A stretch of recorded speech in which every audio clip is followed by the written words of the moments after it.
राम सागर बड़ा खुश था। उसका दिल बल्लियों उछल रहा था। बात खुशी की ही थी। उसकी शादी जो तय हो गई थी। आखिरकार इतनी दुआओं और मन्नतों के बाद जीवन में यह शुभ अवसर आया था, वरना उसने तो अब शादी के विषय में सोचना ही छोड़ दिया था। माँ बाप जल्दी गुजर गए थे। राम सागर घर में सबसे बड़ा था। उसके बाद 2 बहनें और 2 भाई थे, जिनकी पूरी जिम्मेदारी उस अकेले के कंधे पर थी। थोड़ी खेती बाड़ी थी और एक किराने की दुकान भी।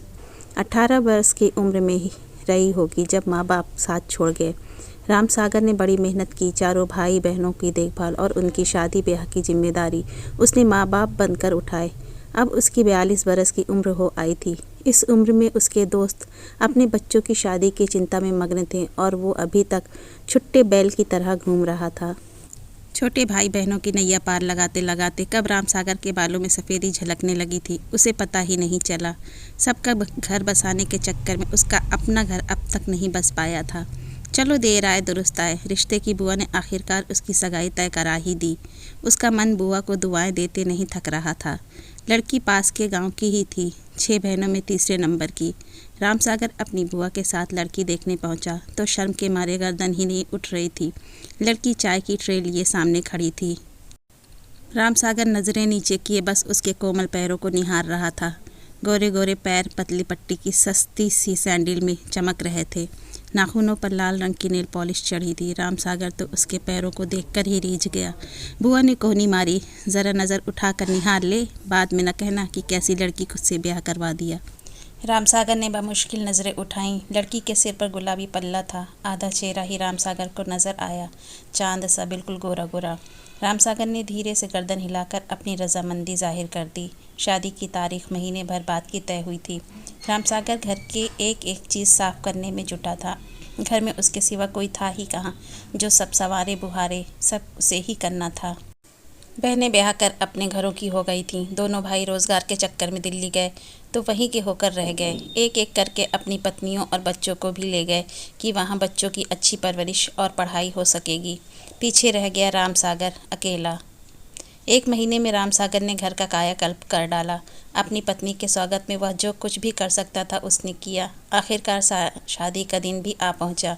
घोड़ी पर सवार राम सागर कुछ दोस्तों और रिश्तेदारों से घिरा गाजे बाजे के साथ धड़कते दिल से अपनी होने वाली ससुराल पहुंचा। लड़की वालों ने स्वागत सत्कार में कोई कमी नहीं छोड़ी। जयमाल फेरे सब हो गए। राम सागर बस एक नज़र अपनी पत्नी के चेहरे को देख लेना चाहता था, मगर चांद पर लंबा घूंघट पड़ा था। आगे पीछे उसकी बहनें, सहेलियां और रिश्ते की बहुएं। सुबह विदाई के वक्त भी लंबा सा घूंघट। विदा की बेला आ गई। राम सागर घूंघट में जार जार रोती अपनी दुल्हन को लेकर अपने गांव पहुंच गया।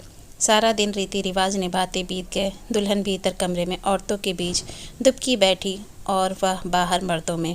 आखिरकार सुहागरात की बेला आ गई। औरतों ने आकर राम सागर को पुकारा और धक्का देकर कमरे के भीतर ढकेल दिया। चांद पर अब भी घूंघट पड़ा था। राम सागर झिझकते हुए पलंग पर बैठा तो उसका चांद और ज़्यादा सिमट गया।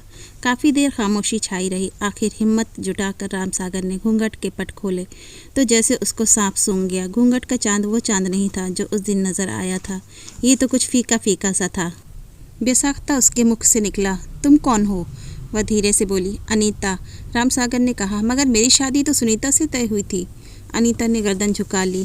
तभी दरवाजे पर दस्तक हुई। सकते में डूबे राम सागर ने उठकर दरवाज़ा खोला तो सामने बुआ खड़ी थी। वह झपट कर अंदर आईं और दरवाज़ा बंद करके पलंग पर बैठ गईं। राम सागर हैरानी से उनकी ओर देख रहा था। कुछ पूछना ही चाहता था कि बुआ बोल पड़ी, राम सागर, ये अनीता है, सुनीता की बड़ी बहन। तेरी शादी सुनीता से तय हुई थी, मगर वह किसी और से प्रेम करती थी, उसके साथ भाग गई। वह उम्र में भी तुझसे काफ़ी छोटी थी, चंचल थी, तू उसे संभाल नहीं पाता। इसके पिता तो बड़े दुखी थे। मुझे बुलाकर सब सच सच बता दिया। माफ़ी मांगते थे, मिन्नतें करते थे। फिर मैंने तय कर लिए, अनीता को पसंद कर लिया। सब विधि का विधान है। यह भी शायद तेरे लिए ही अब तक कुंवारी बैठी थी। छोटी बहनों की शादियां पहले हो गईं। देख राम सागर, अनीता रूप में भले सुनीता से थोड़ी दबी हो, मगर गुणों की खान है। अपना पूरा घर इसी ने अकेले संभाल रखा था। इसको अपना ले। तेरा ब्याह इसी के साथ हुआ है। अब यही तेरी पत्नी है। बुआ राम सागर पर दबाव बनाते हुए बोली। रामसागर सिर पकड़े नीचे बैठ गया। बुआ और अनीता एकटक उसका चेहरा देख रही थीं कि पता नहीं इस खुलासे का क्या अंजाम सामने आए। चंद सेकंड बाद रामसागर ने सिर उठाया और बोला, बुआ, घूंघट में घोटाला हो गया, मगर कोई बात नहीं, नुकसान ज़्यादा ना हुआ।